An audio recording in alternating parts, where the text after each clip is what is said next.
Welcome to The Explainer. I am absolutely thrilled you're joining me today because we're going to unlock one of the most fascinating scientific mysteries of the 20th century. We're talking about a mystery that literally bridges the gap between the light we can see and the invisible molecular world all around us. So let's dive right in and explore this mind-blowing phenomenon known as the Raman effect. To kick things off, I want you to just think about a really fundamental question. When a beam of light strikes a molecule, does it always scatter with the exact same energy? Or is it possible for that light to actually exchange energy with the molecule itself? Now, for a long time, the scientific consensus leaned heavily one way. But as you're about to see, the reality of it is far more dynamic. Here's our quick roadmap for today's explainer. First, the light scattering mystery. Second, a historic Nobel discovery. Third, the physics of scattering. Fourth, the math behind the shift. And finally, number 5, inside modern spectrometers. All right, let's jump right into Section 1, the light scattering mystery. Just imagine sunlight beaming down and hitting molecules in the air. Those photons of light basically bounce off and scatter in all different directions. For a long time, scientists completely understood this basic scattering process. They assumed the light just kind of ricocheted off without fundamentally changing its energy at all. But nature, as it so often does, had a pretty brilliant hidden trick up her sleeve. Which brings us to Section 2. A historic Nobel discovery. The year was 1928. Indian physicist C.V. Raman, along with his student K.S. Krishnan, were studying exactly how light scatters through transparent liquids. And during these experiments, Raman observed something totally unexpected, something that honestly shook the foundations of physics. He noticed that a tiny fraction of the scattered light actually had a completely different wavelength from the original light that entered the liquid. This wasn't just a simple bounce, the light itself was physically changing. This wild, unexpected anomaly became known as the Raman effect. It was such a massive breakthrough that C.V. Raman was awarded the 1930 Nobel Prize in Physics. That actually made him the very first Asian scientist to ever win a Nobel Prize in the sciences. And just to give you a sense of the sheer cultural and historic weight of this breakthrough, India actually celebrates National Science Day every single year on the 28th of February. Why that day? Because it's specifically to commemorate the exact date in 1928 when Raman made this discovery. It was a total game changer. It transformed spectroscopy into one of the absolute most powerful analytical tools we have in modern science. So, what exactly is happening down there at the molecular level? Let's move on to Section 3, the physics of scattering. Okay, the real key here is understanding how photons and molecules interact, which we can easily break down into 3 simple steps. Step 1, a beam of monochromatic light, which just means light of a single uniform wavelength, is directed right onto a sample. Step 2, the vast majority of those photons scatter elastically. That just means their energy stays completely unchanged and their wavelength remains exactly the same as when it came in. We call this standard bounce Rayleigh scattering. But then we get to step 3. An incredibly small number of photons actually collide with vibrating molecules, and get this, they exchange energy with them. This is an inelastic scatter, and that right there is exactly what Raman discovered. Now, when this super rare energy exchange happens, one of 2 distinct things will occur. The first possibility creates what we call Stokes lines. This is where the photon actually loses energy to the molecule during the collision.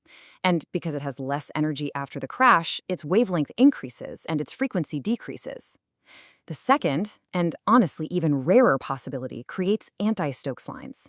In this scenario, the photon actually steals or gains energy from a molecule that was already vibrating. With this sudden energy boost, the photon's wavelength decreases and its frequency shoots right up. This summary is great because it perfectly illustrates the whole physics concept in one clear snapshot. Just look at the direct inverse relationships we're dealing with. In your standard Rayleigh scattering up top, the energy, wavelength, and frequency all completely unchanged. But look at the Raman scattering rows underneath. For Stokes, the photon loses energy, which forces the wavelength up and the frequency down. For anti-Stokes, the photon gains energy, driving the wavelength down and the frequency up. It's just a beautiful, perfectly balanced trade-off in physics. Now that we've got the physical behavior down, let's look at Section 4, the math behind the shift. Okay, I know, math on screen, but please don't let the equations intimidate you because they actually tell a really elegant story. The fundamental energy of a photon is given by the Planck-Einstein relation, which is E equals h times f. E is energy, h is Planck's constant, and f is frequency. During Raman scattering, what we really care about is finding the change in energy, or delta E. We calculate this by multiplying Planck's constant by the difference between the incoming frequency and the scattered frequency. So why does all this matter? Well, because that highly specific energy difference corresponds perfectly to the internal vibrational or rotational energy levels of the exact molecule the light hit. By just measuring the scattered light, we are literally reading the unique structural fingerprint of a molecule using math. How cool is that? And that brings us to our final stop, Section 5, Inside Modern Raman Spectrometers.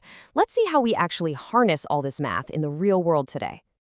But first, to really appreciate where we are, we have to look at where we started. Raman's original apparatus back in 1928 was remarkably simple. I mean, he literally used filtered sunlight as his monochromatic light source. He just directed it into a liquid, gas, or solid sample. Most of the light passed right through as regular Rayleigh scattering, but he managed to use a basic spectroscope and a detector to catch that tiny, faint fraction of shifted Raman scattering. It was an absolute triumph of observational science using just the basic tools of the era. Fast forward to today, and the modern setup looks, well, a little more advanced.